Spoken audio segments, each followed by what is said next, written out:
Fala pessoal, sejam todos bem-vindos a mais um vídeo aqui do NS Soccer, mais uma análise de mais um jogador de uma grande seleção dessa Copa do Mundo. A gente vai falar sobre uma equipe que foi a última finalista, né? Vice-campeã da última Copa do Mundo, a Croácia, e é óbvio o destaque da Croácia será Luka Modric.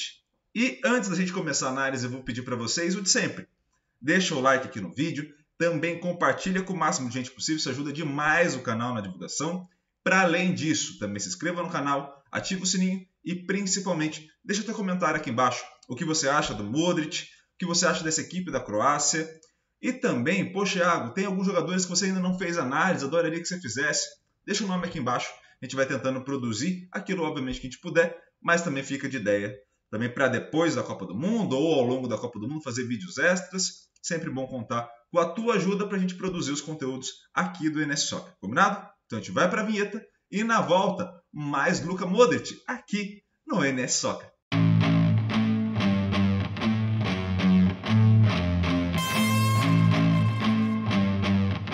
De volta, pessoal, já com Luka Modric na tela para vocês, na Thiago Produções ali em cima, né? Que vídeo que a gente pegou deste canal. E é óbvio, a gente vai começar falando sobre a forma como a gente vai analisar, né? A gente sempre faz isso, mas para quem esteja chegando agora no canal é bom lembrar, né? É bom a gente entrar nesse consenso. A gente vai olhar o Luka Modric, todos os jogadores aqui no NS Soccer, a partir das competências essenciais, tá? Então, quais são elas? Relação com a bola, estruturação de espaço e comunicação na ação. A partir dessas três perspectivas, não são separadas, são juntas, a gente vai tentar entender as ações do jogo. Ou seja, todas as ações do jogo são do jogo, né? Não são técnicas, não são táticas, são ações do jogo. E a gente vai olhar sobre diferentes ângulos a mesma ação, tá bom? Então, vamos ao Luka Modric. Primeira parte óbvia que a gente pode ressaltar, é um jogador que, em posse da bola, como a gente está vendo aí, tem uma excelente, uma excepcional relação com a bola, tá?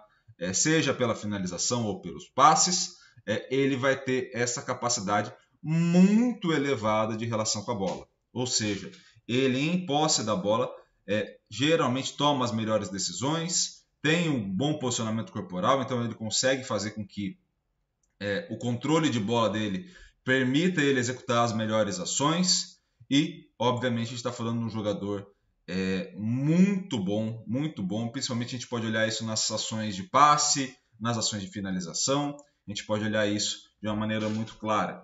Então, assim, quando a gente olha o Luka Modric nesse cenário que a gente está olhando, né, nesses grandes cenários, Real Madrid, Copa do Mundo com a Croácia, Eurocopa, a gente está falando de um jogador que geralmente toma grandes decisões, tá? E isso parte muito da capacidade, da habilidade que ele tem com a posse da bola. Para além disso, se a gente for olhar as ações de defesa, onde ele tem contato direto, né? Então a gente está falando ali de ações onde ele vai tentar a recuperação da posse da bola, a gente está falando de um jogador que tem uma leitura muito boa do adversário, e a gente vai falar mais disso na comunicação na ação, mas principalmente ele consegue executar esse desarme a partir do erro do adversário. Não é um jogador de porte físico muito forte, mas ele é um jogador de grande posicionamento, né? Isso referente ao adversário que ele está mais próximo ali marcando.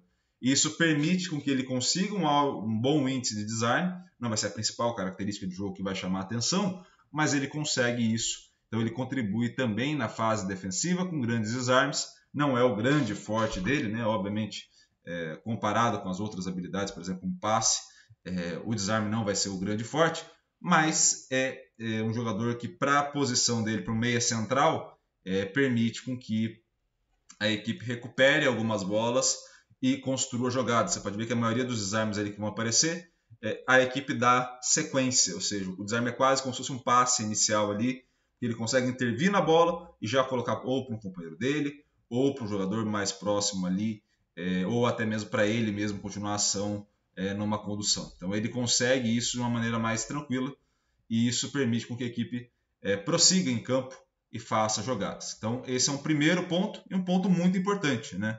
O Modric é muito bom nessa relação com a bola e é óbvio, quando a gente olhar a relação com a bola, a gente está olhando os momentos com posse na maioria das vezes, né?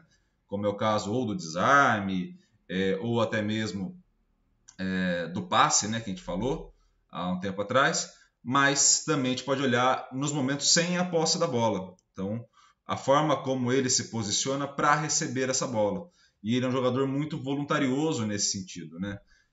E esse ser voluntarioso dele permite com que ele faça jogadas, faça ações que não vão estar necessariamente em contato com a bola, mas permita a criação de uma linha de passe, permita um posicionamento adequado para uma próxima ação. Então o Modric consegue isso com uma certa facilidade. Ele tem uma leitura de jogo muito boa, a ponto de se posicionar bem, e é óbvio, com a forma como ele se posiciona sem a posse da bola, né, ele consegue intervir de forma direta para os jogadores. Então, assim, ele consegue ter uma leitura muito adequada do que ele precisa fazer, com e sem a posse da bola da equipe, e ele com ou sem a posse da bola. Isso permite que a relação dele ai, linda essa jogada. A relação dele com a bola permite com que ele vá criando situações vantajosas para a equipe, tá? Esse é um ponto muito importante.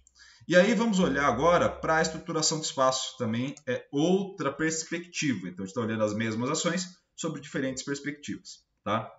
E aí nesse cenário de ações sobre diferentes perspectivas, é óbvio que a gente pode começar a olhar a zona de atuação dele, uma zona de atuação mais central. Ele participa praticamente dos três setores, defesa, meio e ataque, né? Ele participa do início da construção da jogada, ele participa na finalização ou no último passe algumas vezes, mas ele vai ter uma grande concentração relacionada diretamente à parte final, né? A parte do meio campo ali, onde ele vai conseguir influenciar diretamente na parte final da jogada, né? Então ele vai fazendo esse tipo de ação, ele consegue direcionar essa bola para os jogadores de ataque e aí sim eles finalizarem as jogadas.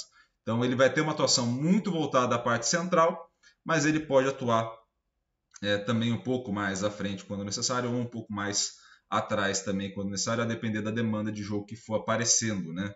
Ele é um jogador muito completo nesse sentido, porque ele participa literalmente de todas as fases do ataque, mesmo se a gente fosse segregar, não tem muito como separar isso, mas é só uma questão didática. Se a gente for separar as coisas, mesmo assim, ele vai aparecer muitas vezes nos três setores, né? A atuação dele, obviamente, vai ser mais central nos corredores, mas ele tem uma queda pela direita também em algumas vezes. Mas, de novo, ele começa na direita, vai para o central. Começa na direita, vai para o central, mas a maioria das vezes ele vai estar atuando na faixa central, tá? No corredor central do campo. E também, quando a gente estiver olhando a estruturação do espaço, além de algo que seria mais o posicionamento dele, né? Posicionamento e movimentação, ele cria situações vantajosas para a equipe.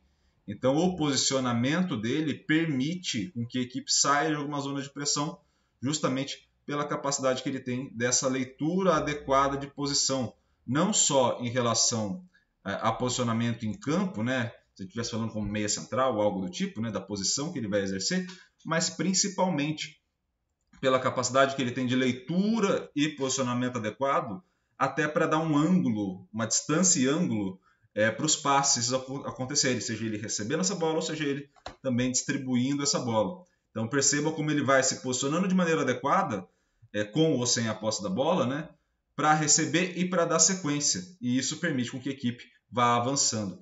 Ele vai mantendo uma distância para o companheiro de forma adequada e também vai criando ângulos adequados para a realização do próximo passe. Então isso vai permitindo com que ele tenha vantagens sobre os adversários e isso vai permitindo com que a equipe dele também vá desenvolvendo melhores jogadas. Então percebam como a gente está olhando sempre a mesma ação, as mesmas ações de jogo, mas sobre diferentes prismas, sobre diferentes ângulos ali dentro desse cenário de análise, tá? E aí vamos para a última parte, que é a comunicação na ação, né? E aí é a parte que destaca muito o Modric, porque a gente pode olhar essa comunicação, essa interação entre os jogadores, essa forma de comunicação para além dos passes, obviamente, para além de uma comunicação de fato, mas uma comunicação corpórea, né? Com esse aí, o agradecimento ao Thiago, né? Agradecimento ao Thiago nas produções, mas principalmente a gente pode olhar a comunicação na ação através da forma como ele vai lidar com os companheiros e adversários no momento com e sem a posse da bola. Tá? Então, como a gente acabou de falar, se a gente for olhar para os companheiros do Modric, né, ele é um jogador muito voluntarioso. Então, sendo um jogador muito voluntarioso, ele consegue se comunicar muito bem com os seus companheiros, consegue ter uma clareza de qual que é a próxima ação necessária e, principalmente, ele coloca os jogadores que vão jogar com ele em situações mais fáceis ou mais vantajosas. O que isso quer dizer? Por exemplo, se a gente pega essa ação, até vou voltar um pouquinho aqui para exemplificar para vocês. Se você pega essa ação, perceba que se a gente olhar a defesa da equipe adversária, né, está postada ali em linha, em tese, numericamente, a defesa está em vantagem. Tá? Mas a defesa ela tem que olhar para recuperar essa bola. Então, percebam que corporealmente eles estão voltados para a bola. Eles estão olhando em direção à bola onde o Modric vai fazer o passe. E o atacante está em velocidade no sentido da bola. Então, se a defesa está indo contrário à bola, o atacante está indo em velocidade em direção aonde a bola vai. E aí, olha como ele, nesse passe ele já consegue identificar o Perisic passando em velocidade para fazer finalização. Aí a finalização vai para fora, aí é uma outra questão. Mas perceba como ele já consegue identificar para onde o companheiro vai e colocar ele numa situação vantajosa. Parece desvantajoso se a gente parar a imagem e analisar isso de maneira instantânea. Mas observa de novo o Cristiano Ronaldo ali, como ele já vai estar em velocidade, em uma vantagem posicional. O zagueiro tem que estar observando essa bola com o corpo já meio voltado para essa bola, então o atacante ele já consegue só ir em direção ao gol. Então ele percebe a movimentação, percebe para onde a bola pode ir e ele vai conduzir essa ação para onde ele vai, né? Aí o Bale fazendo o gol. Então assim, é muito vantajoso ter um jogador como o Modric, porque ele é um jogador que vai te colocar em situações muito propensas ao sucesso. Ele vai te facilitar a jogada. Ele vai pegar muitas vezes essa bola em uma situação de grande pressão do adversário, ou seja, uma marcação um pouco mais pesada.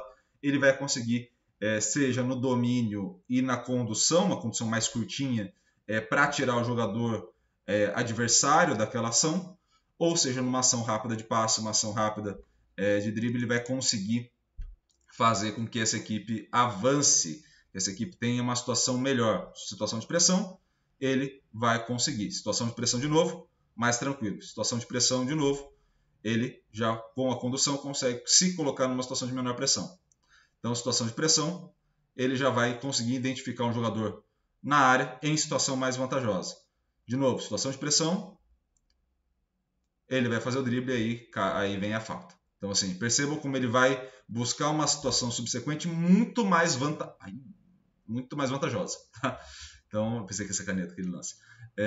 Ele consegue se colocar numa situação muito mais vantajosa. E isso permite com que essa equipe vá construindo essa jogada, vai construindo esse cenário que a gente está falando de forma mais positiva. Ela vai se comunicando melhor. Para além disso, para além dessa comunicação que a gente está olhando, né, com os companheiros, é óbvio, dentro da comunicação com o adversário, eu estou tentando enganar esse meu adversário, obviamente no sentido de jogo, né, onde eu faço uma possibilidade de uma ação. Por exemplo, o cara vai fechar a linha de passe, ou ele vai fechar o fundo, e aí eu consigo fazer a finalização. Eu faço um drible, engano para onde eu vou, e consigo um espaço para finalização que eu não teria normalmente. Então, perceba também como ele, com o adversário, ele consegue enganar muitas vezes o adversário, e isso permite criar espaços e criar linhas de passe, né, ângulos adequados para a realização. E como ele é muito bom na realização do passe, de uma ação direta com a bola, isso facilita demais, porque nesse momento que ele já tem o espaço, ele consegue identificar os jogadores em melhor posição. Então, esse cara que está na tela aí do NS Soccer é um grandíssimo jogador. Não é à toa que foi eleito na última Copa do Mundo, né? O grande jogador da Copa, e depois foi eleito o melhor jogador do mundo próximo àquela ocasião. Então percebam também que isso influencia, obviamente é necessário saber disso, isso influencia muito o jogar da equipe, e ele alcançou um status muito bom e que de fato ele merece, porque é um grande jogador de muito destaque, obviamente já está numa fase final de carreira, nossa senhora, uma fase final de carreira, de Maria ele perdeu completamente o senso, já está na fase final de carreira, mas ele está na fase ainda jogando num altíssimo nível. Não é à toa que ele é um dos poucos jogadores dessa geração mais velha do Real Madrid que ainda se mantém no Real Madrid, né? Se você não vê tantos boatos de saída desses jogadores, você vê boatos de saída, por exemplo, do Benzema, mas você não vê dele. Então isso quer dizer que dentro das características que a equipe está propondo, não se achou alguém das características do Modric do mercado ou alguém que possa suprir o que ele faz em campo ainda. Então você vê o nível de atuação que esse cara tem. Beleza? Para você que gostou do vídeo, para você que tem gostado dos vídeos de análise aqui da Copa do Mundo, por favor, deixa teu like, comentário aqui embaixo, sempre muito legal te ouvir. Para além de tudo, compartilha o vídeo, se inscreva no canal e ativa o sininho para receber todas as notificações aqui do NSOC. Muito obrigado pela audiência, um grande abraço e valeu!